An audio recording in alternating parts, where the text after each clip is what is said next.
আমার শুরু থেকে নিয়ে আমার প্রথম দিন যে পথসভা আছে, নির্বাচনী পথসভা, এই পথসভাতে আমার সরাসরি আমার উপরে হামলা করাইছে।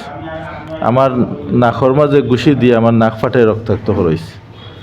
গত 3 দিন আগে আমার গাড়ি বহরা হামলার চেষ্টা করাইছে এবং কমলগঞ্জের ইসলামপুর সহ শ্রীমঙ্গলের বিভিন্ন জায়গাত আমার অফিস বন্ধ করে দেওয়া হয়েছে।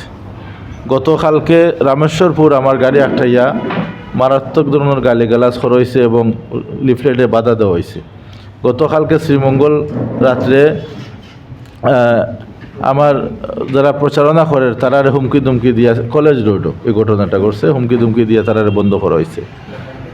এবং আমরা সাংবাদিক আব্দুল হাই ডিসি ভাই গতকালকে এই ঘটনা তুলে আনছেন। শ্রীমঙ্গলের ঘটনাও ভয়েস অফ শ্রীমঙ্গল আইছে।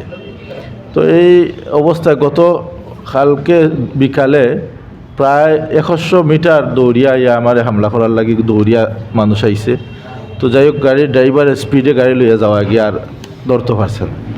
তো এই অবস্থা চলের প্রশাসনের লিখিতভাবে এবং মৌখিকভাবে বারবার জানানো হয়েছে। তো প্রশাসন আন্তরিক আছেন যতটুকু দেখলাম, এরপরেও নিরাপত্তার ব্যাপারে আমি মনে করলাম যে তারা এই আন্তরিকতা যথেষ্ট নাই। তো এমনি যারাই ইলেকশন করা সবাই আমি সবরে শ্রদ্ধা করি, সম্মান করি, প্রার্থী যারাই আছেন এবং সবার প্রতি আমার খুব একটা আন্তরিকতা আছে।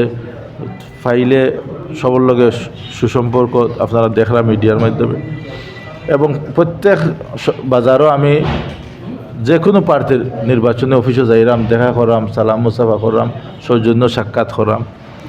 কিন্তু আমার সাথে যে ঘটনাগুলো আচরণ ঘটে, এটা আসলে মানবিক দিক দিয়েও সামাজিক দিক দিয়েও কোনো দিক দিয়েও আসলে ইয়র না।